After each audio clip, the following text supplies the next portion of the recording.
This was the big story last night, and I really want to talk about it because I don't know, I just kind of I liked it. So this is from CNBC, and the headline is Iran sends millions of oil barrels to China through Strait of Hormuz, even as war chokes the waterway. Iran has continued to send large amounts of crude oil via the Strait of Hormuz to China, even as the war between U.S., Israel, and Iran has jeopardized broader supplies through the critical waterway. Iran has sent at least 11.7 million barrels of crude oil through the strait since the war began on February 28th, all of which were headed to China, according to tanker trackers. The firm monitors vessel movement with satellite imagery, allowing it to capture vessels that would otherwise go undetected if their tracking systems are switched off. Many vessels have gone dark after Tehran threatened to attack any vessel attempting to pass through the waterway. Shipping intelligence data provider Kepler estimates around 12 million barrels of crude oil have passed through the strait since the war started. Quote, given that China has been the primary buyer of Iranian crude in recent years, a significant share of those barrels could ultimately head there, said the crude analyst at Kepler, adding that confirming the final destinations for these vessels is becoming increasingly challenging. China's National Energy Administration did not immediately respond to CNBC's request for comments, of course. The Strait of Hormuz, the narrow waterway that has been critical to the transportation of about 20% of the world's oil and gas, has seen shipping traffic slow to a trickle since the war started late last month, with tankers largely avoiding the besieged waterway. 10 vessels in or near the Strait of Hormuz came under Tehran's attack less than 2 weeks into the war, killing at least 7 seafarers on board, according to the International Maritime Organization. Oil tankers transiting through the strait must be very careful, a spokesman for Iran's Ministry of Foreign Affairs said in an interview with CNBC's Dan Murphy on Monday. 3 of the 6 tankers captured on satellite imagery have departed from Iran since February 28th were Iranian flagged.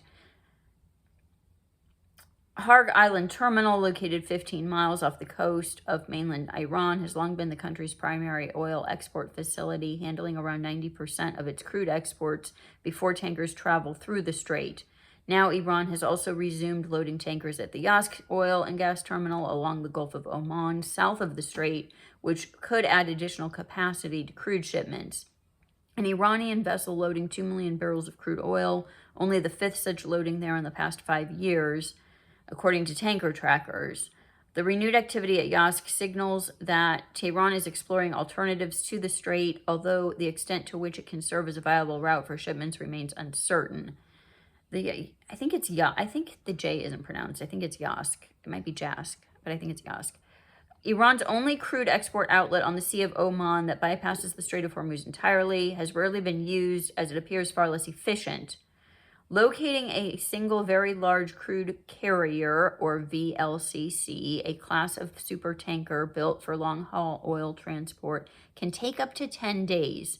It has good domestic propaganda value, but not much in terms of logistical advantage. For comparison, a VLCC takes only 1 to 2 days to load from Harg. So it takes longer, but they're still getting stuff out.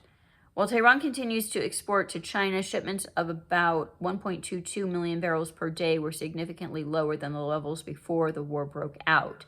Iran exported 2.16 million barrels per day in February, the highest level since July of 2018, according to Kepler, and they were all destined for China as Beijing amassed reserves to cushion the potential energy supply risk.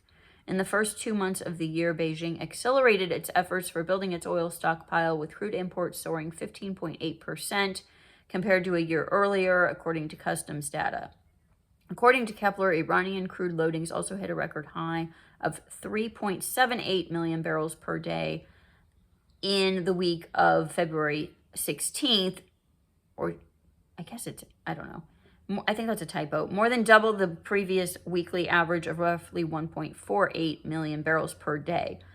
Over the years, China has built up large crude stockpiles, accumulating an estimated 1.2 billion barrels of inventory, that's billion with a B, as of January, which could fulfill demand for 3 to 4 months, according to the Atlantic Council. The buildup took on renewed urgency this year as President Donald Trump targeted two of Beijing's most critical sources of supply, Venezuela and Iran. Middle East war, blah, blah, blah. Global leaders have scrambled to contain the fallout from a potential oil shock, with the G7 leaders including the U.S., reportedly considering the largest release of oil reserves, and Trump signaling that the war may be over soon. And, of course, again, Scott Bessent is manipulating the market to drive the price down, and I don't know exactly how he's doing that, but he is. And then today, like I said earlier, the International Energy Agency said that they're going to release like 1/3 of their supply, I think.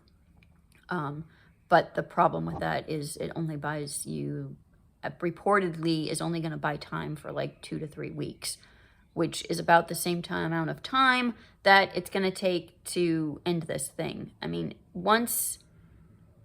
if this continues on, the Gulf countries are going to have to shut in their wells, and then it's going to be harder to start up again. So this is going to get extended for a long time.